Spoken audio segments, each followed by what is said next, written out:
So is it time to go from the semi-pros to the pros? Really, that's how I like to think about going from a coach to a master coach. Becoming a master coach brings a certain level of accountability, but you also have to bring a certain level of skills and mindset. Now, in our master coach training program, I teach a lot of these concepts, but I want to share the 3 most powerful ones with you guys here today. Now, when most people are trying to become a master coach, they have this thought that they just have to coach a ton of people, and doing so, they'll learn the skills they need to learn.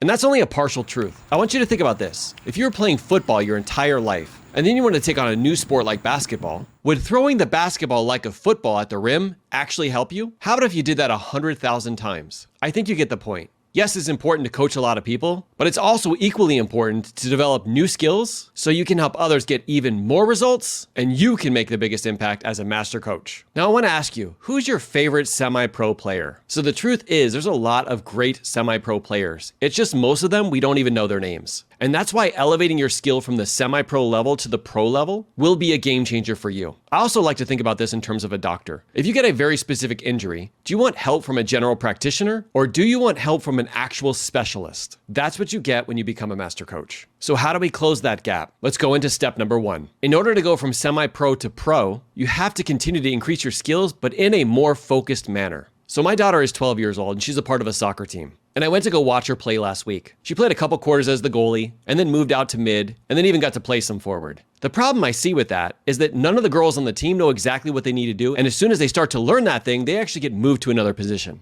This is what happens when we're functioning in a semi-pro area. We're trying to be the jack of all trades. But when you look at the pros, you see a very distinct difference. You're not going to find somebody who's an incredible pitcher and an incredible hitter in the pros.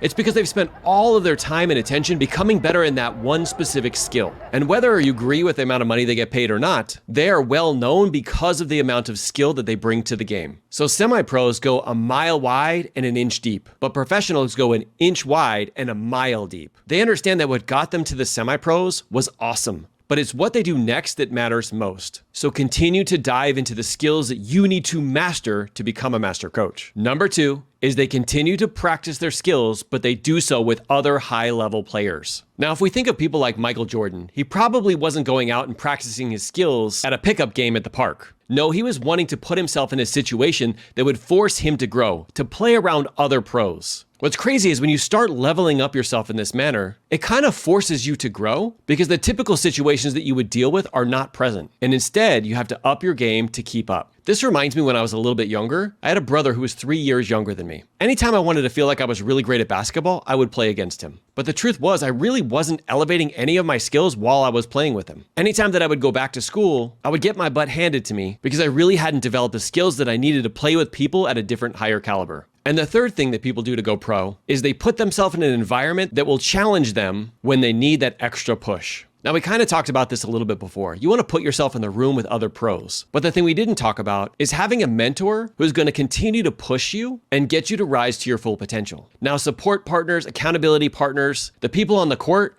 they're going to push you, but there's just a different level when it's coming from a coach. I guess the real question here would be, would we all know Michael Jordan and Scottie Pippen if it wasn't for Phil Jackson? I think professional sports have one thing at least working for them, and that is like you can't even play the game without a coach. Somebody who can see your blind spots and get you to lift your performance lid. Now, if you can't see, I talked a lot about like the analogy of going from semi-pros to pros, but how does this apply to coaching? Here's how it applies. Number 1, as a coach, you keep growing and lifting your coaching lid, not just in your business, not just in your personal life, but in every area of your life. You practice self-coaching, coaching others, and even coaching potentially your mentors. Number 2 is you keep practicing with other high-level coaches. This way you can keep your confidence and your skills high. Now, my coach talks about the 3 levels of reach where you have to constantly be reaching down, out, and up. As a coach, we typically tend to reach down to help lift people up to where we are. But we can't forget there's 2 other levels of reach. We have to reach out to people on the side, which are people that are at our same or similar level. And lastly, we have to keep reaching up. That is to someone like a mentor, somebody who's maybe a few steps ahead of you. They can give you guidance, teach you new skills, and give you their belief until you can fully believe in yourself. And that's why as a coach, we have to constantly put ourselves in an environment that will force us to continue coaching. Now, you might get to this point and wonder what are some of the things you don't want to do if you're a master coach. Don't worry, I got you covered. Tap the screen on this next video. We're going to talk about how sometimes if we ask the wrong questions, we can actually plant limiting beliefs into our clients' minds. We don't do it on purpose, but we need to be aware of when we do so we can do something different next time. Thank you for leaning in and keep leading from the front.